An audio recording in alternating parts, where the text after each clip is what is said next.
So hi guys, welcome sa aking channel, it's your boy JRP. So ngayong araw na to ay sasagutin natin ang isang tanong na paano ba umutot ng palihim? Yeah! Para hindi masyadong nakakaya. Kasi hindi talaga natin pipigilan yung pag-utot na yan kasi tawag ng kalikasan yan So, meron tayong tatanungin ang ChatGPT. Yeah! Ang mga sagot nitong ChatGPT ay based din sa research. Sana ni-research ito ng ChatGPT. So, tinanong natin siya ng 10 ways, 10 paraan kung paano umutot ng palihim. Here we go. So, sabi ni ChatGPT ang number 1 ay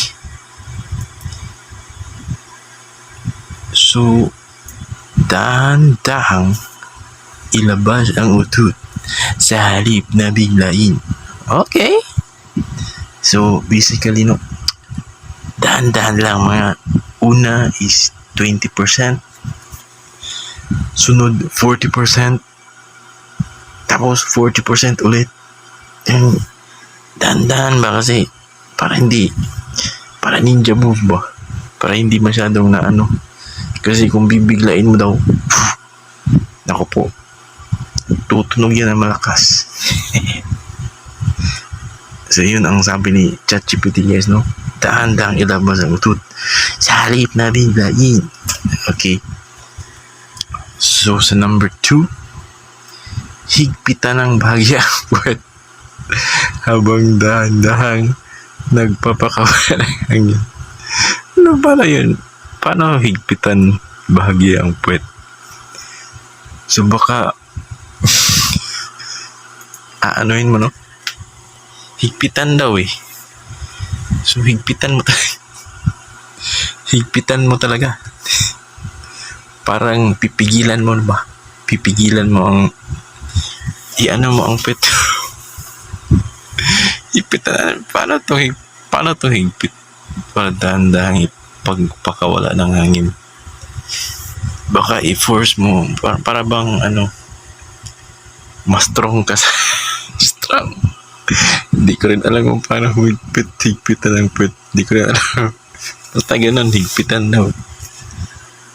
So at number 3 is umupo. Umupo sa malambot na unan upang mabawasan ang tunog. Damn. So sinasabi ni ChatGPT na unan daw. Parang kung sa baril pa yan, parang silencer. Ang unan ng silencer ng utot. Yeah. So kung nahihiya ka umutot sa public, magdala ka ng unan. Tapos doon ka umutot. Grabe naman ito sa ChatGPT. Unan. Lagi kang magdala ng unan. Okay? Number 4, baguhin ng kaunti ang posisyon ng iyong katawan para mabawasan ang panginginig. So dapat nakaano ka, sit straight. Sit straight ka dapat. Tapos baguhin ng kaunti ang posisyon. Baguhin mo ang posisyon mo para mapigilan mo ang utot, So, yun siguro ang inaano ni ChatGPT. Stand straight ka, sit straight ka ba? Payoko ba yan? Basta, pumosisyon ka ng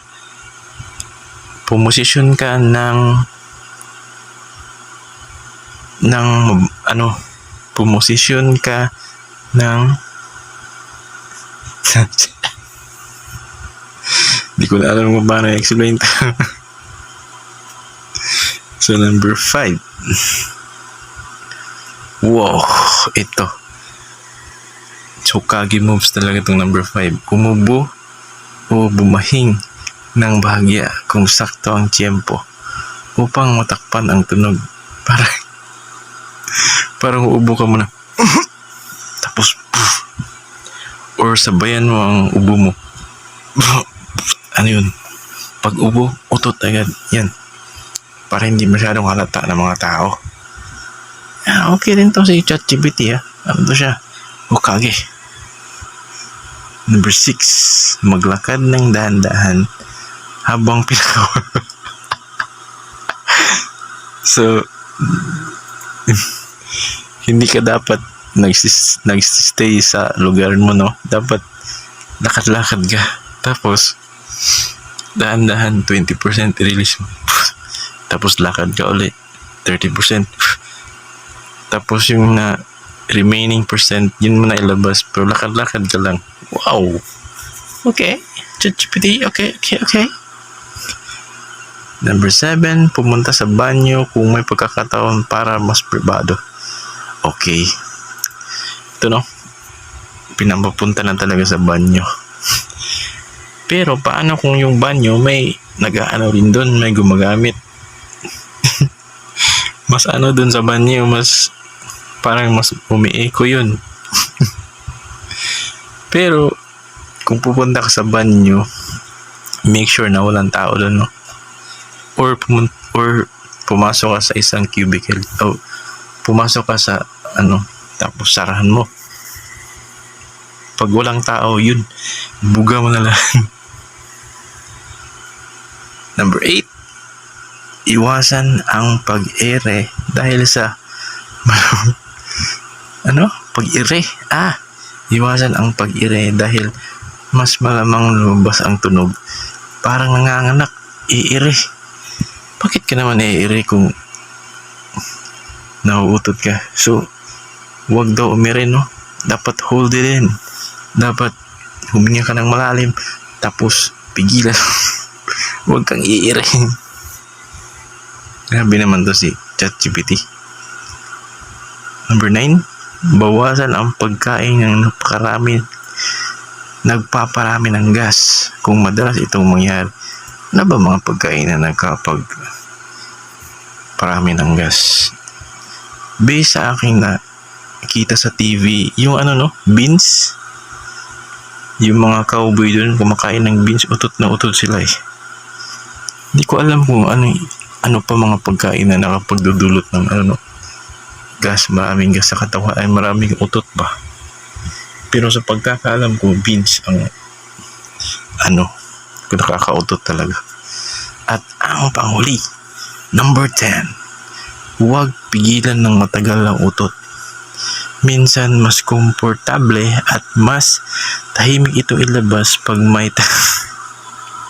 so dapat talaga may tiyempo. Wag buga ng buga.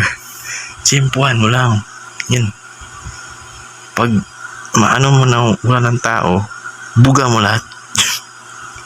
Buga lang ng buga.